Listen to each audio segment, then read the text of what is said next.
Tuhan Allah Bapa kami yang di dalam surga, kami bersyukur kepadamu ya Tuhan untuk pagi hari ini di dalam suasana yang penuh dengan sukacita. Kami boleh dikenan oleh Tuhan untuk bersama-sama datang beribadah kepada Tuhan. Khususnya kami boleh menyatukan hati kami untuk menerima firman Tuhan yang akan diperdengarkan kepada kami pada pagi hari ini. Kiranya Tuhan saja akan melayakkan setiap kami untuk boleh diperkaya dengan firman Tuhan, diberikan terus pengenalan terhadap Tuhan dan firman-Mu, sehingga hidup kami sebagai anak-anak Tuhan boleh terus berjalan di dalam pimpinan kebenaran firman Tuhan saja. Tuhan tolong kami supaya ketika firman Tuhan diberitakan, jangan biarkan ya Tuhan satu orang pun di antara kami yang membiarkan benih firman Tuhan ini berlalu dengan sia-sia. Tetapi kiranya benih firman Tuhan ini boleh menjadi satu benih yang subur, yang tumbuh di dalam hati kami, yang akan mempengaruhi kehidupan kami sebagai anak-anak Tuhan. Biarlah Tuhan Kau juga pakai dan kuasai bagi hamba-Mu sendiri untuk menyampaikannya pada pagi hari ini. Kami serahkan baik bagi hamba-Mu yang akan menyampaikan maupun setiap kami yang mendengarkan di tempat ini atau dimanapun juga ya Bapa. Biarlah kami boleh serahkan hanya ke dalam pimpinan tangan Tuhan saja.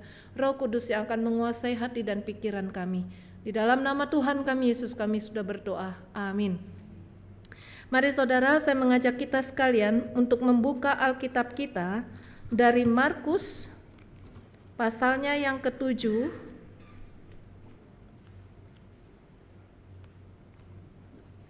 Markus pasalnya yang ke-7, ayatnya yang ke-1 sampai ayat yang ke-9.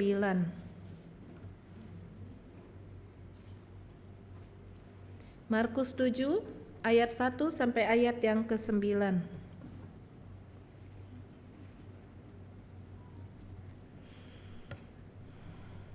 Saya akan membacakan ayat-ayat ini untuk kita sekalian. Perintah Allah dan adat istiadat Yahudi. Pada suatu kali, serombongan orang Farisi dan beberapa ahli Taurat dari Yerusalem datang menemui Yesus. Mereka melihat bahwa beberapa orang muridnya makan dengan tangan najis, yaitu dengan tangan yang tidak dibasuh. Sebab orang-orang Farisi seperti orang-orang Yahudi lainnya tidak makan kalau tidak melakukan pembasuhan tangan lebih dahulu, karena mereka berpegang pada adat istiadat nenek moyang mereka.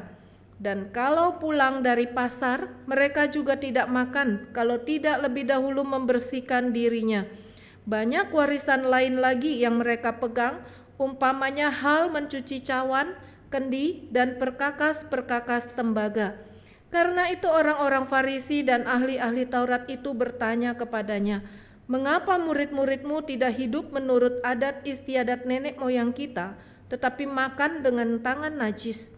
Jawabnya kepada mereka, "Benarlah nubuat Yesaya tentang kamu, hai orang-orang munafik. Sebab ada tertulis, bangsa ini memuliakan aku dengan bibirnya, padahal hatinya jauh daripadaku. Percuma mereka beribadah kepadaku, sedangkan ajaran yang mereka ajarkan ialah perintah manusia. Perintah Allah kamu abaikan untuk berpegang pada adat istiadat manusia." Yesus berkata pula kepada mereka, "Sungguh pandai kamu mengesampingkan perintah Allah supaya kamu dapat memelihara adat istiadatmu sendiri." Demikian pembacaan firman Tuhan kita pada pagi hari ini. Tema yang akan kita renungkan pada pagi hari ini adalah tradisi Imlek dan iman Kristen. Saudara, hari ini kita hampir berhasil memerahkan ruangan ini. Ya, walaupun belum 100% begitu ya, tetapi hampir ya. Ini bukan lagi kampanye untuk suatu partai tertentu ya. Tetapi hari ini semua mukanya kalau saya perhatikan dari atas ini cukup penuh dengan sukacita. Betul Bapak Ibu? Betul ya. Katanya hari ini mukanya nggak boleh masam kan? Semoga nggak terpaksa untuk tertawa begitu ya. Semua nuansa hari ini ornamen ya dihiasi dengan warna merah. Lain kali mungkin kita ganti hordeng kita warna merah semua ya. Kebakar sepertinya ya. Saudara, tahun ini ya Saya baru tahu kalau tangan kita itu berjenis kelamin. Ya, katanya yang kiri, tangan kiri ini jenis kelamin laki-laki. Jadi kalau kasih ucapan Kyunghi, yang laki-laki harus gimana? Di atas, katanya harus dikepel, menunjukkan kejantanan begitu ya. Harus begini. Kyunghi-nya harus begini nih kalau cowok katanya ya. Betul ya?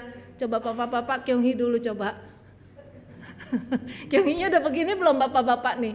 Yang bapak-bapak orang saya bilang ya, bukan ibu-ibu, bapak-bapak mana? Ya. Kayak orang kalau saya lihat dulu begini tuh kayak orang main kungfu gitu loh. Ya, mau main kungfu begini dulu begitu ya. Tanda hormat atau apalah, ketemu begini dulu.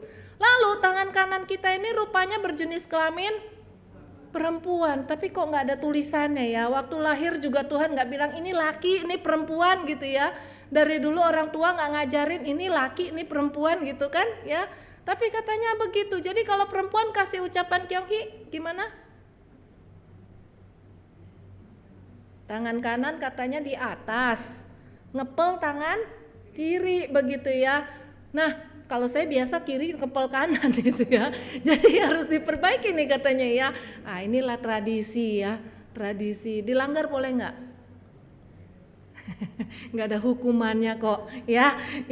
Nah saudara, ini katanya kalau perempuan begini, yuk kita sama-sama dulu yuk, yang perempuan begini, yang laki begini, yuk 1, 2, 3 kungsi ya.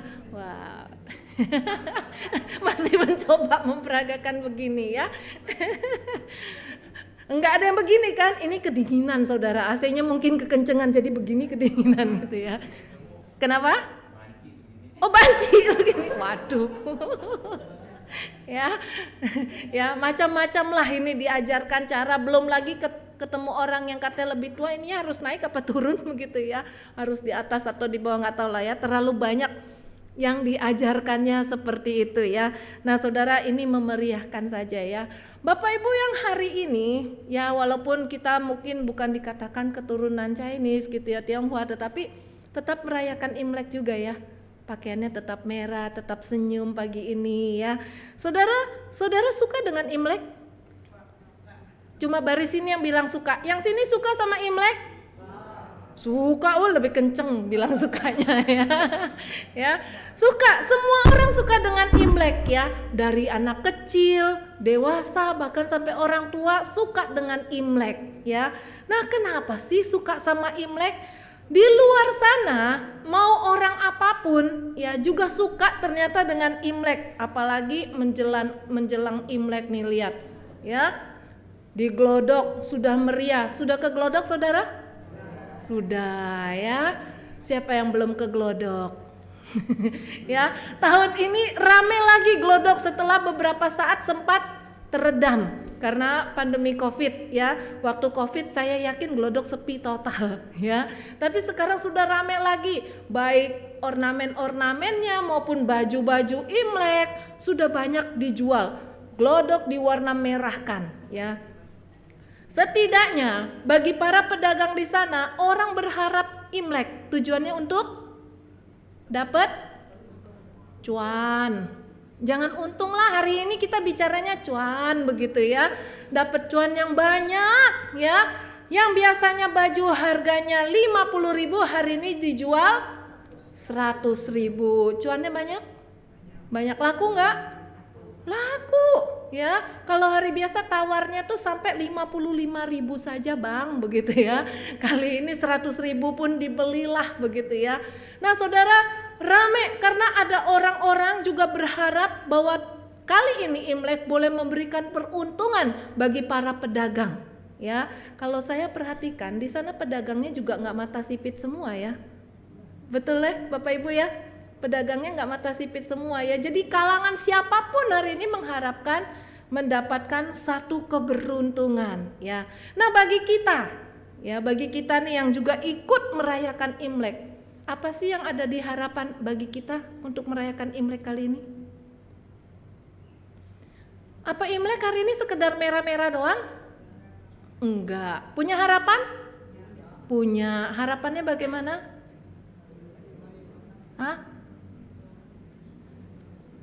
Kungsi facai. Apa sih artinya? Apa sih artinya? Tambah kaya kata Boksu, betul nggak? Kayaknya kira-kira semakin makmur lah, semakin melebar begitu ya, kurang lebih ya artinya ya. Ya, makanya kata orang Kristen nggak pakai lagi kungsi facai begitu kan? Ya, tapi di dalamnya mengandung unsur-unsur harapan supaya melalui tahun baru Imlek ini kita akan semakin makmur ke depan, semakin sukses, semakin sugih begitu kata orang Jawa. Ya, akan semakin luar biasa lah begitu ya. Nah, saudara, pertanyaannya yang sampai hari ini masih diperdebatkan, apakah orang Kristen boleh merayakan Imlek atau tidak? Di sini siapa yang mengatakan tidak boleh merayakan Imlek? Takut nggak dikasih angpau nanti. Yang nggak merayakan Imlek nanti nggak boleh ambil angpau soalnya. Semua setuju Imlek boleh dirayakan? Yang di sini setuju, yang di sini? Di sini belakangan jawab tapi suaranya kenceng-kenceng ya. Setuju. Jadi semua di sini boleh dikatakan orang Kristen setuju untuk boleh merayakan Imlek. Ya, apalagi kalau ada angpau kan? Ya, itu pasti setujunya 200%, enggak lagi 100% ya. Nah, Bapak Ibu, tetapi di luar kita masih terjadi perdebatan ya. Orang Kristen dikatakan sebetulnya tidak boleh merayakan Imlek. Ya. Karena dianggap ketika orang Kristen ikut merayakan Imlek itu bukan acara kekristenan, dianggap kafir. Pernah di tahun-tahun 90-an ya, waktu itu masih belum dibebaskan seperti hari ini. Kita menerima kebebasan merayakan Imlek baru setelah pemerintahan zaman Gus Dur ya, kembali dilepaskan, dibebaskan begitu ya. Nah, saudara, waktu itu orang mengucapkan Kyonghi pun nggak usah, kita nggak merayakan Imlek. Ada ya, sikap-sikap seperti itu ada ya, ditentang untuk merayakan Imlek ya, karena Imlek identik adalah suatu perayaan agama tertentu ya. Nah, saudara, kita mau melihat terlebih dahulu ya bagaimana asal mula dari Imlek itu sendiri, sehingga hal ini menimbulkan pertentangan ya. Saudara, perayaan Imlek sebetulnya itu bukanlah perayaan dari agama tertentu ya. Perayaan Imlek itu adalah perayaan budaya yang dilakukan oleh para petani di Tiongkok sana. Mereka menyambut perubahan pergantian musim dari musim dingin masuk ke musim semi ya. Kita di negara Indonesia, kita nggak mengenal yang namanya musim dingin. Kita nggak tahu sedingin apa ya. Kalau hujan sudah terus menerus di luar ya, nggak kayak tahun ini cukup panas begitu ya, hujan terus.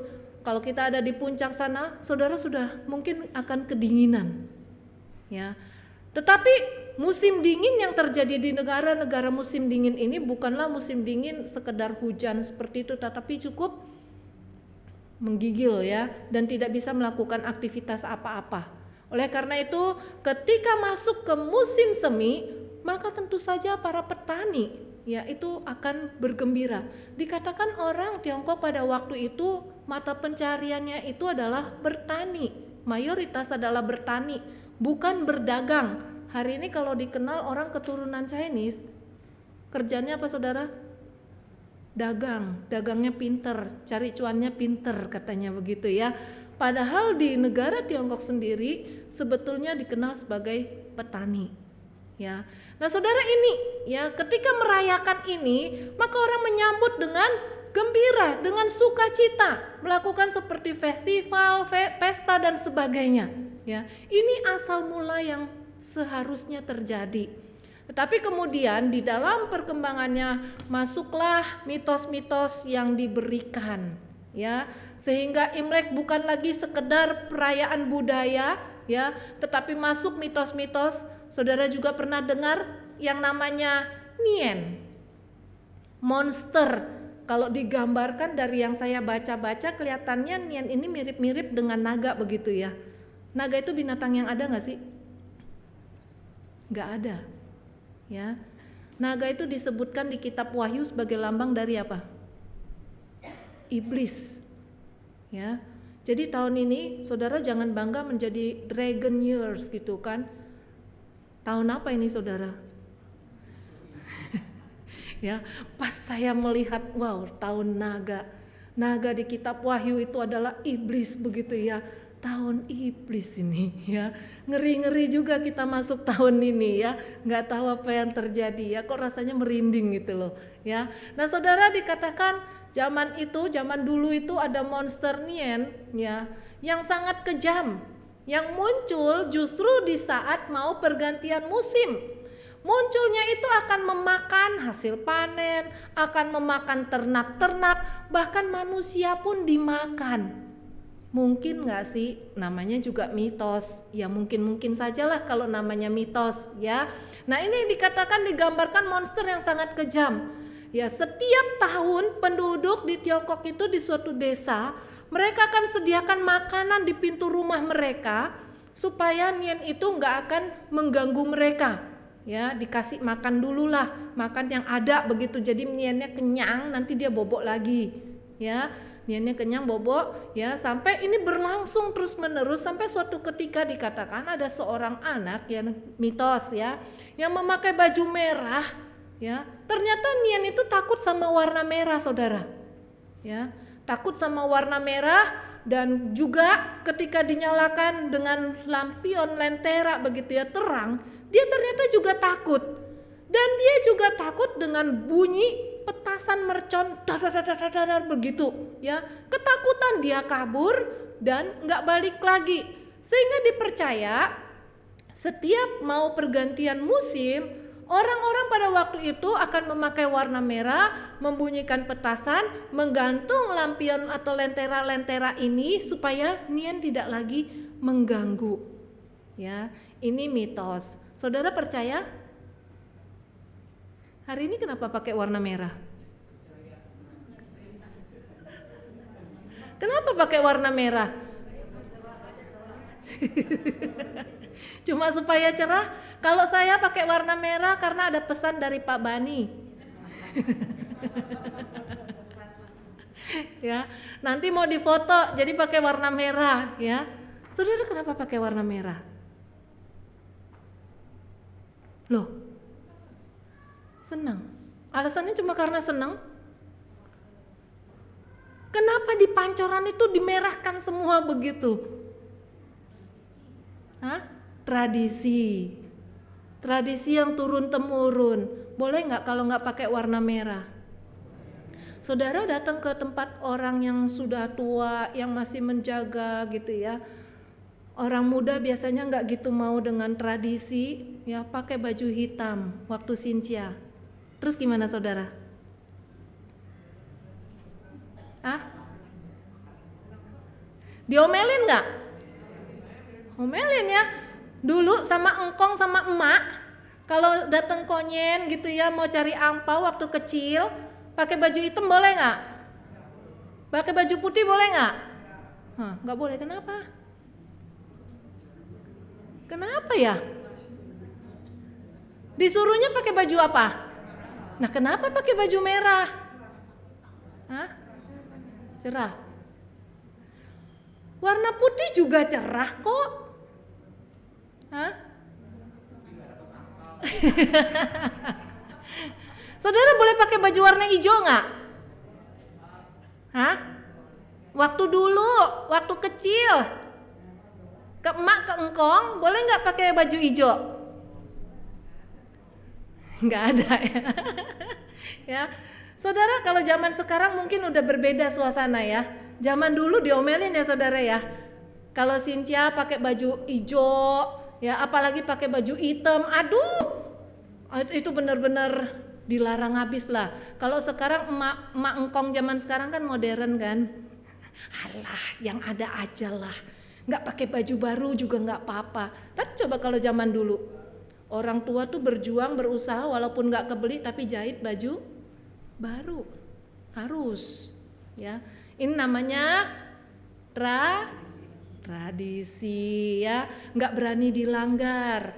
Kalau dilanggar diomelin ya nggak boleh ya. Jadi harus pakai baju itu, begitu ya.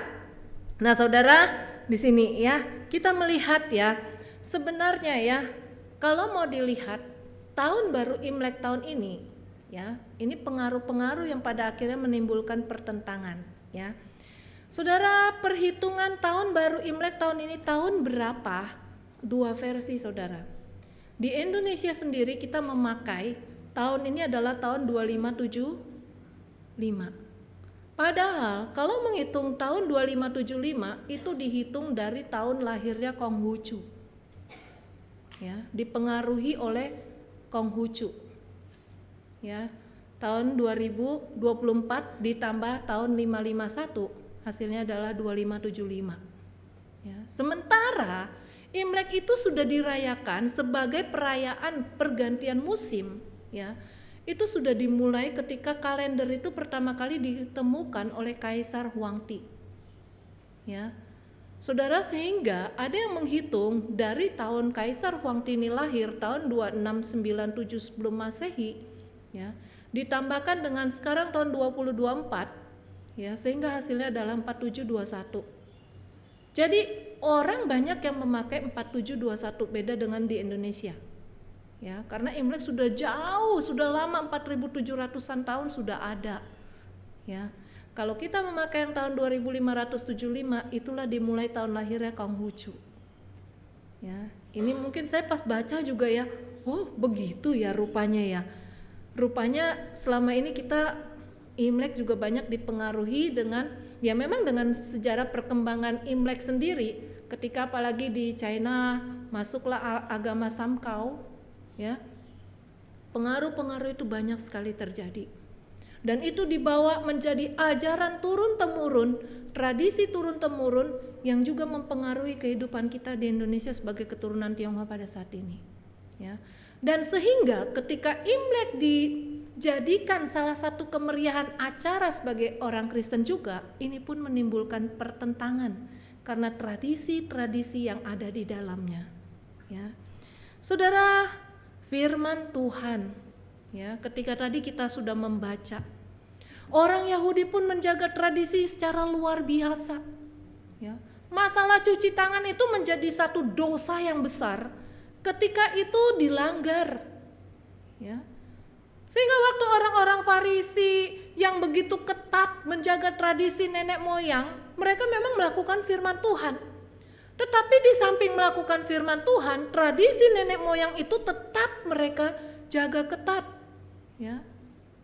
Masalah mencuci tangan, waktu melihat murid-murid tidak cuci tangan sebelum makan, wah ini najis. Padahal tradisi itu diberikan biasanya adalah untuk memberikan makna, ya. Contohnya kalau cuci tangan tentu untuk sehat, ya. Tetapi seringkali tradisi itu dimaknai tertentu sehingga menyebabkan kalau tidak dilakukan itu akan menjadi dosa. Ya. Nah saudara, ini yang Yesus pun katakan, yang Yesus tegur juga kepada orang-orang Farisi pada waktu itu. Kalian itu begitu ketat memegang tradisi yang tidak boleh dilanggar, seolah-olah tradisi itu otoritasnya di atas daripada firman Tuhan. Ya. Tradisi itu akan mengalahkan firman Tuhan. Ketika firman Tuhan mengatakan boleh, tapi tradisi tidak boleh, maka akan diikuti tradisi. Yang seharusnya adalah tradisi harus mengikuti apa kata firman Tuhan. Ya, bukan sebaliknya. Otoritas kita tetap adalah firman Tuhan. Ya, ini yang Yesus perintahkan untuk dicamkan baik-baik, termasuk tradisi pada waktu kita melakukan Imlek pada saat ini. Apakah tradisi-tradisi dalam Imlek itu lebih tinggi daripada otoritas firman Tuhan? Bagaimana ketika tradisi-tradisi itu tidak sejalan dengan firman Tuhan? Apakah kita akan tetap melakukannya? Saudara yang dikasih oleh Tuhan, sejalan dengan perkembangan dari Imlek itu sendiri, ya, pada akhirnya muncullah yang namanya sembahyang, begitu ya. Tadi saya sudah sebutkan dipengaruhi agama Samkau, ya, yang ada di Tiongkok sana. Ya. Maka katakan kalau Imlek itu ada sembahyang menjelang malam tahun baru, ya, yaitu sembahyang kepada Tien, dewa tertinggi lah, katanya Tuhannya begitu ya, dan sembahyang kepada leluhur. Saudara masih lakukan ini?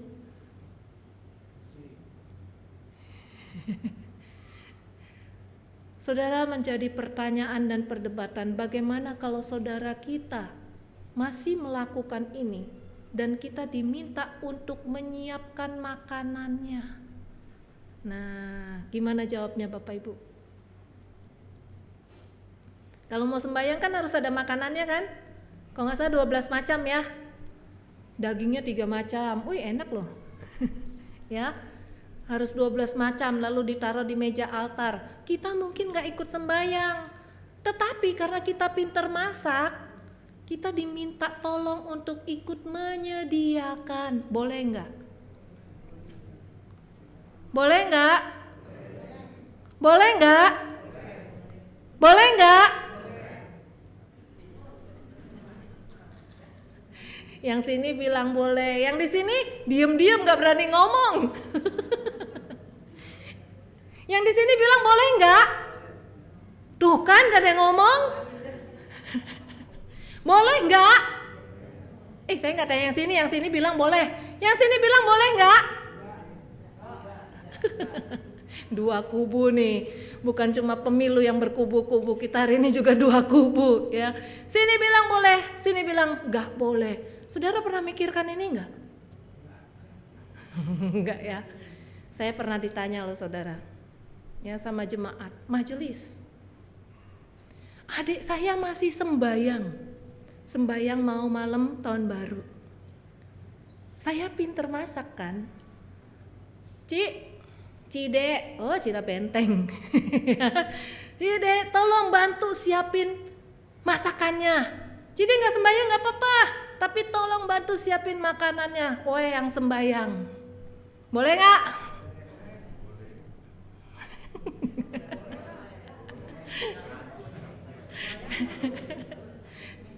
Nah lo, kayaknya mesti diskusi nih.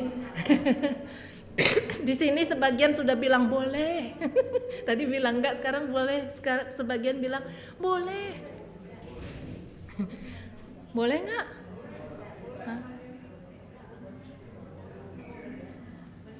Kalau saya secara pribadi ya, saya akan jawab tidak. Ya, saya secara pribadi. Ya, kenapa? Ya, memang kita nggak ikutan, tapi kita menyediakan gitu loh, ya. Ya, inilah perdebatan yang sangat sulit untuk dijawab ya, saudara. Ini ya masalah sembahyang di malam tahun baru, tradisi, ya. Nah, saudara makan bersama sebelum malam tahun baru. Sudah makan malam kemarin? Sudah, boleh? Boleh.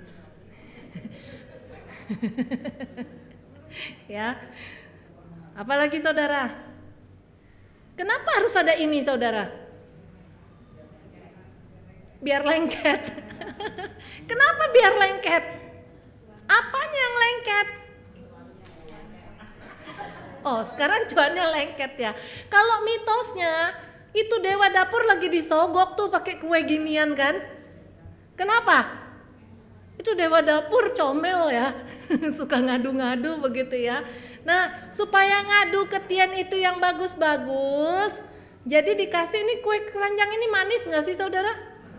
Manis banget. Ada nggak kue keranjang yang rasanya tawar buat orang diabetes? Nggak ada ya. Mau nggak mau harus manis. Kalau nggak manis namanya bukan kue keranjang, nggak jadi kali ya, nggak jadi kue keranjang ya. Harus manis. Kenapa? Supaya dewa dapur tuh ngomong yang bagus-bagus aja. Lapor dewa gitu kan, lapor Tien. Nih loh, di sini nih Ibu Yanti nih orangnya baik, dapurnya bersih, pokoknya bagus-bagus. Dia sudah bersih-bersih menjelang malam tahun baru begitu ya. Lapor ya. Terus kue ini garing atau lengket-lengket? Lengket-lengket kan? Kenapa harus lengket-lengket? Saya sih sebel makan kue ini jujur aja ya, capek mulutnya ya. Kenapa lengket-lengket saudara? Kalau mau buka mulut, ngomong yang nggak bener, laporan yang nggak bener, nggak bisa tuh, dan nempel-nempel gitu ya. Itu ceritanya, mitosnya begitu kan, kepercayaannya seperti itu ya. Kalau sekarang tadi dibilang, yang sini bilang katanya supaya cuannya nempel, lengket ya. Makanya harus ada kue keranjang. Di rumah ada nggak Bapak Ibu kue keranjang? Hah? Ada ya? Siapa yang nggak ada kue keranjang di rumah? Mau dikasih ya. Pasti semua ada kue keranjang ya. Semoga bukan lagi supaya Dewa Dapur laporannya yang bagus-bagus begitu ya. Ya, semoga jangan seperti itu lagi ya. Nah saudara, ini ya kue keranjang. Nah kalau ini saudara, mau? Mau? Siapa yang nggak mau? Nggak ada yang angkat tangan ya. Saudara, kalau ini gitu ya, seiring dengan perkembangannya Imlek, orang saling berkunjung. Kemarin sudah berkunjung belum? Nggak kejegat macet. Ya, berkunjung satu sama lain. Biasa orang tua akan beri anak-anak, orang yang sudah nikah akan beri ke yang belum nikah. Ya, lalu ini aturan main katanya ya. Yang muda kasih ke orang tua ya. Nah terus anak muda dikasih siapa ya? Ngasih ke anak kecil, ngasih ke orang tua, orang muda kasih ke sama siapa? ya saudara, ini sesuatu yang kita sukai ya. Ini unsur-unsur yang ada tradisi. Boleh nggak kalau Imlek nggak ada angpau? Aneh nggak? Yakin nggak aneh? Kalau gitu angpau nanti nggak boleh dipetik ya, nggak boleh dipetik ya. Ya, mau nggak mau Imlek juga ada angpau ya. Kita lihat ya, ternyata ada pantangan-pantangan juga. 号码变作位置断了线，有人经过后决定失联。玻璃窗写着情缘，美梦挤满房间，哦，冬夜的雪吹来就消失不见。 Di video ini disebutkan ada 5 pantangan makanan. Cek menu masing-masing.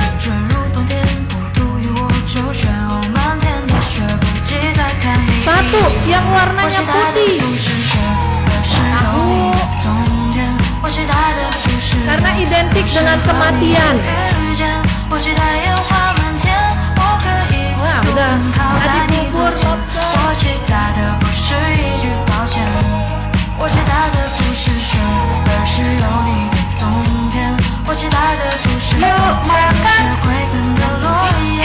我期待染白了头。Ya, yuk makan yuk.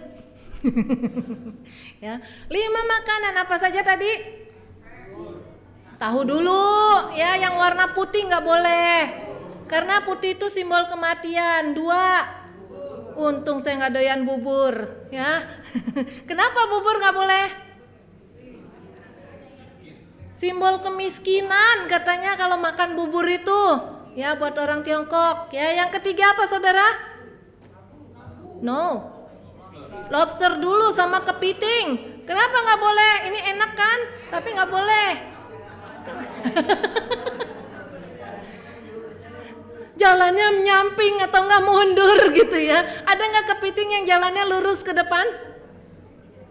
Hah? Ada nggak? Lobster ada yang jalannya lurus maju ke depan? Nanti cuannya mundur, peruntungannya mundur. Ya makanya nggak boleh, dilarang. Waduh, kemarin udah makan kepiting. Ayo, sorry. Ya, lalu apalagi saudara? Labu. Tuh labu kuning pantesan nggak laku Pak Jem di bawah. Ya. Saya baru tahu labu nggak boleh.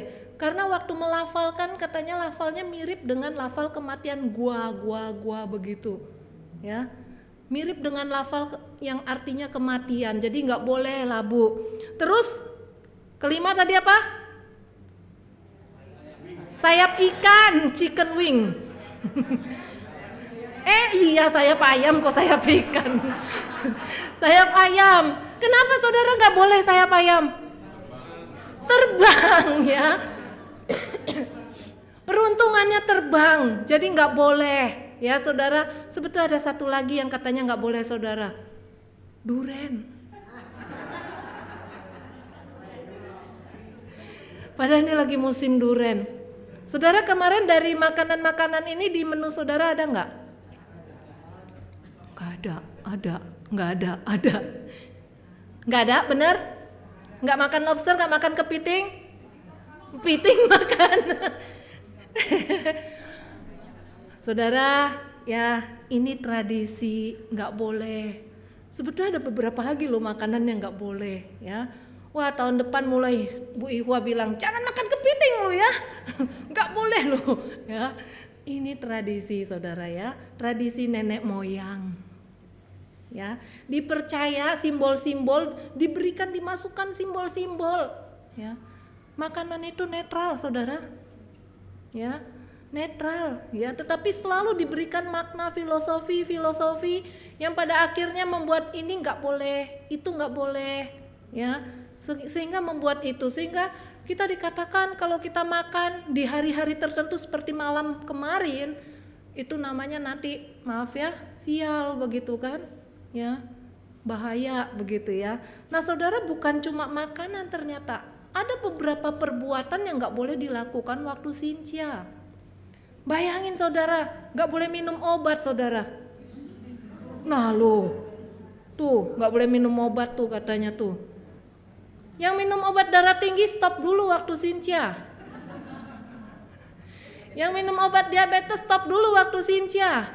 Nggak boleh ke rumah sakit. Jadi Boksu kalau lagi ada yang sakit di hari Sintia nggak boleh kunjungin ke rumah sakit. Ya, ini pantangannya katanya ya. Nggak boleh keramas saudara. Udah keramas belum? Nggak boleh cuci baju. Nggak boleh nyapu. Udah nyapu belum? Belum. Nanti kalau nyapu kata rezekinya kebuang, kesapu ya, dikumpulin bau tuh beneran bekas makan kepiting kagak dibersihin ya. Aduh, kotoran kemana-mana ya. Terus apalagi saudara, katanya nggak boleh pegang benda tajam. Kalau ada kancing copot ya udah jangan dijahit ya, nggak boleh pegang gunting, nggak boleh pegang pisau. Mau masak gimana ya? Nah makanya nggak boleh. Aduh, pantangannya banyak banget ya tradisi ini ya. Terus nggak boleh ngomong yang jelek-jelek ya, nggak boleh ngomong yang kasar-kasar, nanti akan mempengaruhi sepanjang tahun. Nggak boleh bikin nangis anak kecil. Kita juga nggak boleh nangis, tuh anak kecil juga jangan dibikin nangis katanya ya. Ya kalau bayi tiap hari juga nangis ya saudara ya. Ya, nah saudara, katanya juga pakai baju nih, nggak boleh warna putih sama hitam. Ya katanya. Evelyn langsung lihat, mama aku pakai baju putih nih mama. Ya. Ya saudara ya, ini katanya nggak boleh pantang ya, makanya hari ini pakainya merah-merah kan, merah katanya tuh beruntung, makanya pakai merah. Ada yang kan? Ya, nggak boleh pecahin barang, ya, hati-hati tuh kalau bawa piring gelas pecah, wah itu katanya hubungan dengan sesama akan retak katanya tradisinya. Makanya jaga hati-hati banget waktu pegang sesuatu. Udah pakai yang plastik pasti nggak akan pecah saudara ya. Makanya mungkin orang Tiongkok zaman dulu tuh suka pakai, emak-emak kita zaman dulu pakainya piring-piring seng begitu kan, gelas-gelas seng begitu ya, nggak gampang pecah ya, yang kayak gitu ya. Nah lalu saudara, yang mengerikan lagi ya, nggak boleh pinjem uang ya, nggak boleh ngutang nih, juga nggak boleh nagih hutang, dilarang nagih hutang ya. Ini yang dilarang katanya. Saudara mengikuti semua pantangan ini? Ada beberapa yang saudara ikuti? Saudara, ini tradisi ya. Masih banyak anak-anak Tuhan yang tetap mengikuti tradisi nenek moyang. Minimal nggak nyapu.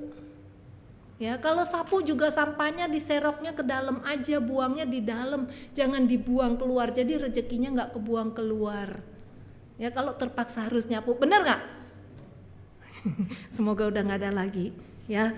Nah saudara, ini tradisi-tradisi yang dilakukan Ya, tetapi sekarang kita melihat, ya, di dalam iman Kristen, ya, ada yang tidak boleh kita lakukan sudah jelas sekali. Masalah sembayang-sembayang, ya, jelas sekali tidak boleh, ya. Kita boleh berdoa pada waktu kita mau makan bersama seperti itu, ya. Tetapi doa kita adalah ucapan syukur, seperti kita malam tahun baru tanggal 31 Desember. Ya. Ucapan syukur kepada Tuhan. Tuhan Allah kita satu-satunya. Ya. Kita buka ya, Keluaran 20 ayat yang ketiga. Apa kata firman Tuhan di sana? Di dalam Keluaran 20. Jangan ada padamu Allah lain di hadapanku. Ya. Jangan ada padamu Allah lain di hadapanku. Ya. Jadi hanya Tuhan satu-satunya, kepada Dialah kita berdoa, bukan kepada yang lain-lain, termasuk kepada leluhur. Ya. Termasuk kepada leluhur. Ya, seringkali kita masih suka ikut-ikut seperti ini. Kalau dikaitkan nanti dengan masalah cengbeng dan sebagainya, ya masih banyak diikuti. Ya. Firman Tuhan katakan hanya kepada Dialah kita boleh berdoa, beribadah. Tuhan adalah Tuhan yang cemburu. Ya. Tidak boleh diduakan. Hati kita benar-benar hanya kepada Tuhan saja. Ya. Kalau hari ini, saudara, kemarin-kemarin kita masih mendua hati, bertobatlah. Ya, saudara, kita saja manusia. Saudara mau nggak pasangan kita mendua hati, mau nggak? Marah kita, ya, kita nggak suka pasangan kita mendua hati, itu nggak suka. Tuhan kita tidak mau diduakan. Ya. Jangan lagi percaya kepada yang namanya mitos-mitos seperti itu. Ya, tidak ada lagi. Nah, kenapa harus sembahyang leluhur, diberikan makanan yang enak-enak? Mereka makan nggak, saudara? Mereka yang sudah meninggal itu tidak lagi berdaging. Ya, dagingnya sudah menjadi satu dengan tanah. Ya. Tetapi mereka yang sudah meninggal itu sekarang adalah roh yang tidak binasa. Ya, sekarang ini ya, itu adalah roh. Jadi roh bisa makan makanan yang kita masak nggak? Mendingan anterin ke gereja aja kalau mau masak. Ya. Ya, pasti ada yang makan kok, ya. Pasti ada yang makan, ya. Nggak usah masak ditaruh begitu kotor, kena abu begitu kan, ya. Mendingan anterin ke gereja, ya. Roh tidak lagi makan, leluhur kita nggak lagi makan. Orang tua kita yang sudah nggak ada, kita sayang-sayang, kasih makanan enak-enak waktu hidup, kita bilang jangan makan ini nanti kolesterol. Jangan makan yang ini keras. Kita bilang gitu. Udah meninggal kita kasih babi, ayam, ya pecamke begitu kan. Enak-enak semua gitu ya. Kita kasih makan begitu. Saudara, seringkali hal ini memberikan satu sebutan di luar. Jangan jadi orang Kristen. Orang Kristen tuh udah gak uhau sama orang tua katanya. Betul? Ya. Padahal kekristenan mengajarkan apa? Perintah yang kelima. Hormatilah ayahmu dan ibumu. Kapan, saudara? Waktu masih hidup. Ya. Kasih seneng waktu masih hidup. Kalau udah gak ada, gak usah lagi dikasih makan. Dikirimin baju, nggak dipakai, saudara, ya nggak dipakai. Kalau saudara kirim baju merah, dia bilang, gue udah nggak suka pakai baju merah, tahu gitu ya. Dijawab begitu gimana, saudara ya? Ya saudara, oleh karena itu hormat orang tua, ya itu adalah waktu hidup. Doakan mereka waktu mereka masih hidup, kalau mereka belum percaya kepada Tuhan. Jangan doakan kalau mereka sudah nggak ada. Tidak akan mengubah apapun juga. Ya. Doakan mereka sekarang kalau mereka masih ada. Doakan imannya, doakan kesehatannya, doakan sekarang. Ya, apalagi kalau belum percaya ya, doakan mereka. Nah saudara, kita nggak kenal adanya dewa-dewa ya. Di dapur nggak ada dewanya ya saudara. Yang ada perabotan dapur. Ya. Saudara, bukan dewa dapur yang mencatat perbuatan kita lalu lapor ke Tien. Tetapi ingat, kitab Wahyu. Mari kita buka Wahyu pasal yang ke-20.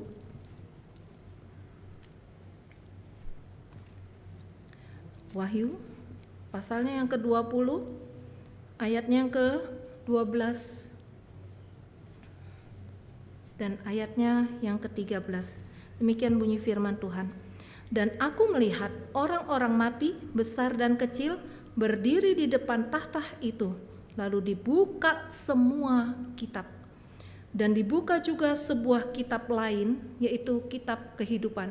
Kitab kehidupan adalah kitab yang mencatat kita sebagai orang percaya. Kalau kita percaya kepada Yesus, nama kita ada di dalam kitab kehidupan. Dan orang-orang mati dihakimi menurut perbuatan mereka berdasarkan apa yang ada tertulis di dalam kitab-kitab itu. Maka laut menyerahkan orang-orang mati yang ada di dalamnya, dan maut dan kerajaan maut menyerahkan orang-orang mati yang ada di dalamnya, dan mereka dihakimi masing-masing menurut perbuatannya. Saudara, kita sudah melihat satu, ada kitab kehidupan. Tadi sudah saya katakan ya, kalau kita sudah percaya kepada Yesus, ini cuma kita dan Tuhan yang tahu. Saudara ada di gereja, tapi belum tentu nama saudara ada di dalam kitab kehidupan. Kenapa? Karena saudara ke gereja bukan karena percaya kepada Yesus, tapi karena ikut-ikutan. Ya, ada satu motivasi tertentu, hanya kita dan Tuhan yang tahu. Ya, kalau kita benar-benar percaya kepada Yesus, yakinlah nama kita sudah dicatat di dalam kitab kehidupan. Makanya cuma disebutkan kitab, bukan kitab-kitab ya, tetapi di situ ada disebutkan kitab-kitab yang lain yang mencatat perbuatan. Inilah yang disebut kitab-kitab perbuatan. Jadi saudara, seringkali kita mengatakan orang Kristen itu enak, percaya Yesus pasti kan selamat masuk surga. Ya sudah, bebas hidupnya. Siapa bilang? Perbuatan kita itu dicatat loh, dimasukin di kitab-kitab perbuatan ya. Dan itu bukan yang mencatat, itu bukan seperti kita. Saya hari ini melihat Ko Aliang di sini, saya tahu dia ngapain. Tapi nanti kalau Ko Aliang pulang ke rumah, saya nggak tahu dia ngapain. Dia lagi ngomel kah? Saya nggak tahu ya. Saya nggak tahu, saya cuma tahu kalau lagi di sini. Tetapi yang mencatat di dalam kitab perbuatan kita itu tidak bisa dibatasi dengan ruang. Ya, jangan berpikir nggak ada orang, aman. No, ya, semua perbuatan kita dicatat di situ, dan itulah yang akan menghakimi kita kelak. Nah, saudara, kitab-kitab perbuatan ini, ya. Bukan dewa dapur yang catat yang bisa disogok pakai kue keranjang. Ya. Kasih kue keranjang nanti tulisnya yang bagus-bagus begitu ya. Enggak seperti itu. Enggak ada ceritanya salah ketik atau salah tulis di tip X begitu ya. Enggak. Ya, enggak bisa disogok. Sesuai dengan apa yang kita lakukan dari mulai kita lahir sampai hari ini, semua itu sudah tercatat di dalam kitab perbuatan. Masing-masing ada namanya, nggak akan ketuker. Ya, biarpun namanya ada yang sama, dua sama Linda Santoso, di sana juga ada Linda Santoso. Zaman sebelum saya juga ada Linda Santoso, tapi nggak akan ketuker. Ya.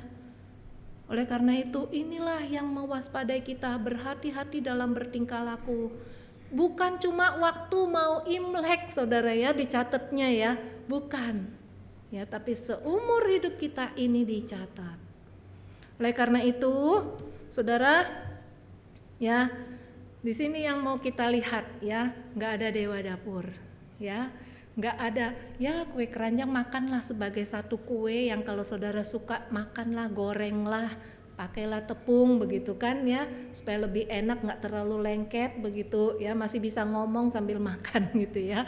Ya, nah saudara ini, ya, nah kita melihat ya, tadi ada makanan-makanan yang dipantang, perbuatan-perbuatan yang dipantang sepanjang Imlek.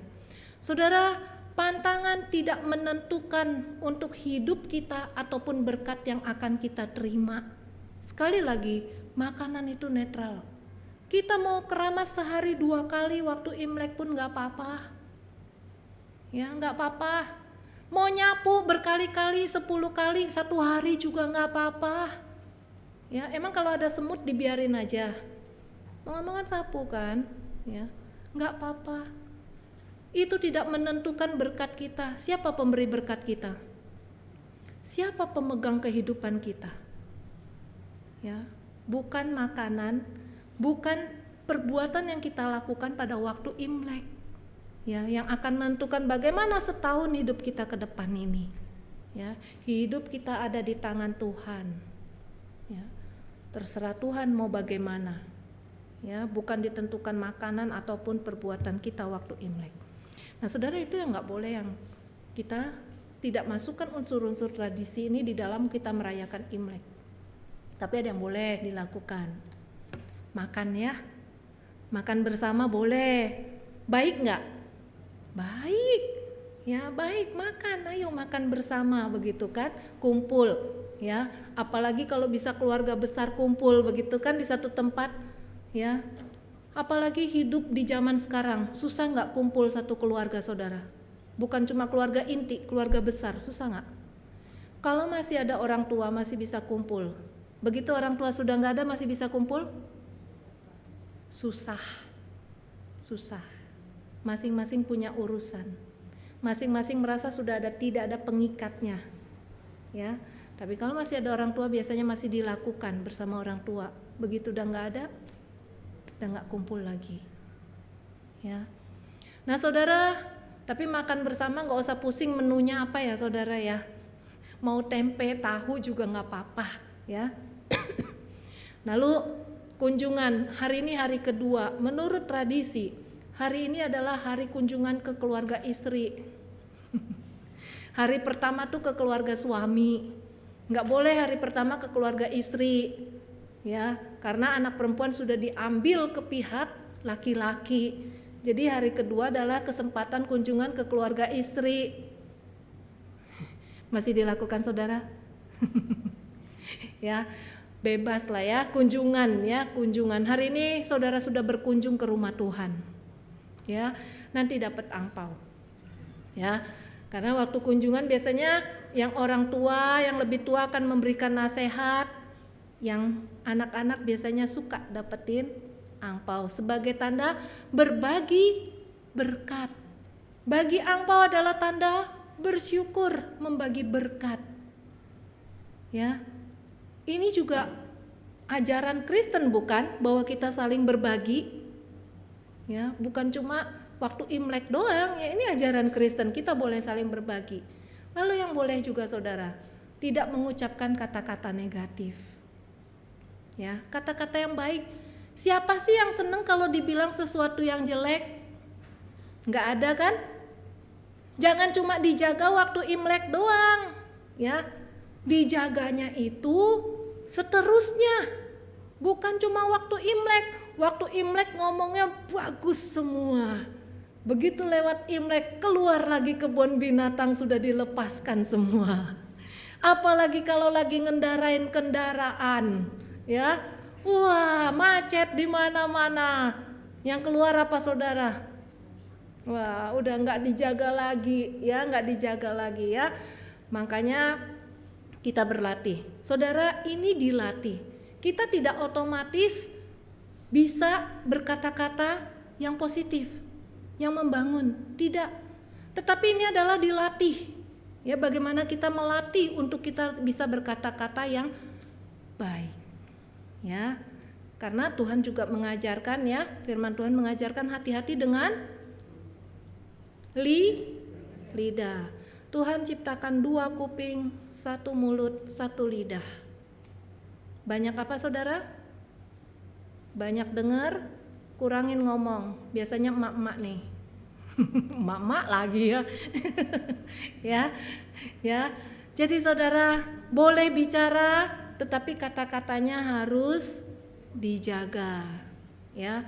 Kadang-kadang kalau udah emosi ya, yang susah untuk kontrol ya, tapi tetap kita berusaha jaga. Ya, kita sama-sama berlatih dan sama-sama berusaha. Jadi saudara, bolehkah kita merayakan Imlek? Boleh. Bolehkah kita melakukan tradisi dalam Imlek?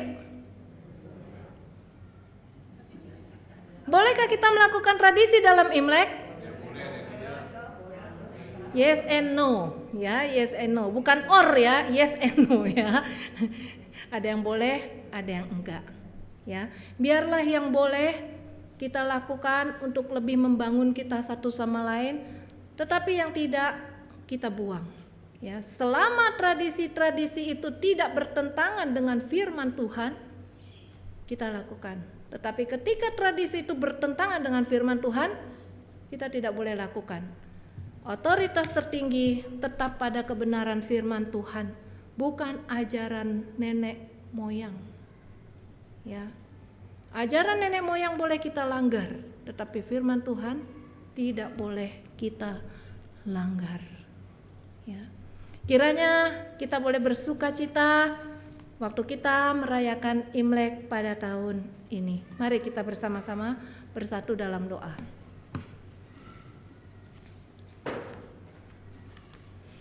Bapa kami yang di dalam surga, kami sungguh mengucap syukur ya Tuhan, di hari momen kami merayakan Imlek bersama-sama dengan penuh sukacita. Kami juga mau memaknai Imlek ini dengan lebih lagi ya Tuhan. Keberuntungan kami bukan terletak pada tradisi-tradisi yang kami lakukan, melainkan keberuntungan kami adalah di dalam Tuhan. Kehidupan kami yang Tuhan izinkan untuk terjadi, satu hal yang menjadi beruntung adalah ketika Tuhan tetap menyertai kami. Itulah keberuntungan kami seumur hidup. Bahkan ketika kami selalu diberkati dengan belas kasihan dari Tuhan, inilah keberuntungan yang boleh kami alami dalam hidup kami sebagai anak-anak Tuhan. Terima kasih Tuhan, kami bersyukur untuk firman Tuhan pada pagi hari ini.